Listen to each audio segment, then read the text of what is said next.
जब भी हम क्लाइमेट चेंज के बारे में सोचते हैं तो दिमाग में अक्सर समंदर का बढ़ता स्तर या चिलचिलाती गर्मी आती है। लेकिन पहाड़ों की ऊंचाइयों में एक और खतरा है जो चुपचाप तैयार हो रहा है।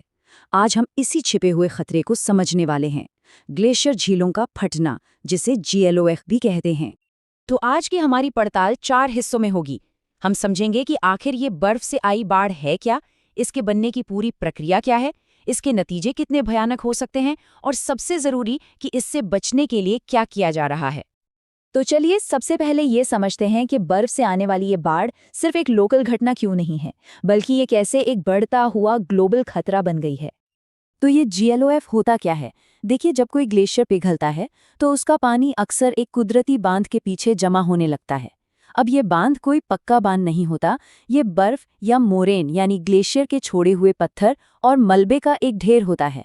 और जब ये कमजोर बांध अचानक टूट जाता है तो लाखों करोड़ों लीटर पानी एक झटके में एक विनाशकारी बाढ़ बनकर नीचे की घाटियों की तरफ दौड़ पड़ता है। और चिंता की बात यह है कि ये अब कोई बहुत रेयर इवेंट नहीं रह गया है। जैसे जैसे हमारी पृथ्वी गर्म हो रही है, ग्लेशियर बहुत तेजी से पिघल रहे हैं। इसका नतीजा, ऐसी खतरनाक झीलें ज्यादा बन रही हैं और उनके फटने का खतरा भी लगातार बढ़ रहा है। लेकिन सवाल तो ये उठता है कि जो ग्लेशियर्स सदियों से जमे हुए हैं, जो इतने शांत दिखते हैं, वो भला इतनी भयानक बाढ़ की वजह कैसे बन सकते हैं? इसका जवाब इनके बनने की प्रक्रिया में ही छिपा है। ये पूरी प्रक्रिया सच कहूं तो एक टाइम बॉम्ब सेट करने जैसी है, जहां हर गुजरते दिन के साथ खतरा और भी बड़ा होता जाता है। तो आइए इस आपदा के बनने की पूरी एनाटॉमी को समझते हैं। GLOF बनने के 3 मेन स्टेप्स होते हैं। सबसे पहले ग्लोबल वार्मिंग की वजह से ग्लेशियर्स तेजी से पिघलना शुरू करते हैं। फिर यह पिघला हुआ पानी एक जगह इकट्ठा होकर एक बहुत बड़ी झील बना लेता है। और आखिर में जब पानी का दबाव हद से ज्यादा हो जाता है या कोई भूकंप या लैंडस्लाइड होता है तो उस पानी को रोके हुए वो कुदरती बांध टूट जाता है और फिर तबाही शुरू हो जाती है। और ये याद रखना बहुत ज़रूरी है कि ये कोई सीमेंट और स्टील से बना मजबूत बांध नहीं है। ये तो बस बर्फ, ढीले ढाले पत्थर और मलबे का एक ढेर होता है जो इसे बहुत ही ज़्यादा कमज़ोर और अस्थिर बना देता है। यही वजह है कि इसके टूटने का खतरा हमेशा बना रहता है। तो जब ये टाइम बॉम्ब फटता है तो होता क्या है? इसकी तबाही का मंजर आखिर कितना भयानक होता है? GLOF का असर हर तरफ होता है एक साथ। ये न सिर्फ इंसानी जिंदगियों और घरों को तबाह करता है, बल्कि पहाड़ों के नाजुक इकोसिस्टम को भी भारी नुकसान पहुंचाता है और उस इलाके की इकोनॉमी को सालों पीछे धकेल देता है। जरा सोचकर देखिए, पानी, कीचड़ और बड़े बड़े पत्थरों का एक सैलाब जो कुछ ही मिनटों में पूरे के पूरे गांव, सड़कें, पुल और खेत खलियान सब बहा ले जाता है। एक अकेली घटना पूरे समुदायों को हमेशा के लिए बेघर कर सकती है।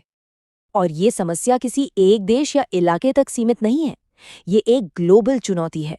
हिमालय क्षेत्र, जहां दुनिया के कुछ सबसे बड़े ग्लेशियर हैं, वो हाई रिस्क पर है। ठीक इसी तरह दक्षिण अमेरिका की एंडीज पर्वतमाला से लेकर यूरोप के आल्प्स तक हर जगह ये खतरा लगातार बढ़ रहा है।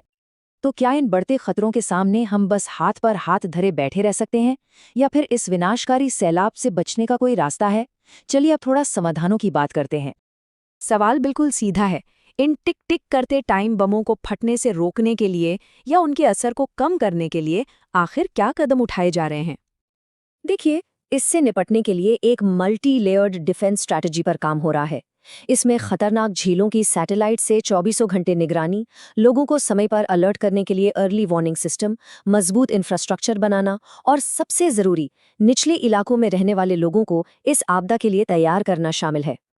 लेकिन एक बात बिल्कुल साफ है, ये सभी उपाय एक तरह से लक्षणों का इलाज हैं, बीमारी का नहीं।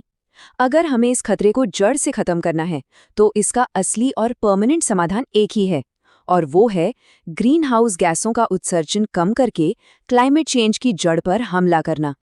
और आखिर में ये विश्लेषण हमें एक बहुत बड़े और गंभीर सवाल पर लाकर छोड़ देता है। जैसे जैसे पहाड़ों में ये अदृश्य टाइम बॉम्ब तैयार हो रहे हैं, तो घाटियों और मैदानों में रहने वाले लाखों करोड़ों लोगों की सुरक्षा की जिम्मेदारी आखिर किसकी है? ये एक ऐसा सवाल है जिसका जवाब हम सबको मिलकर खोजना होगा।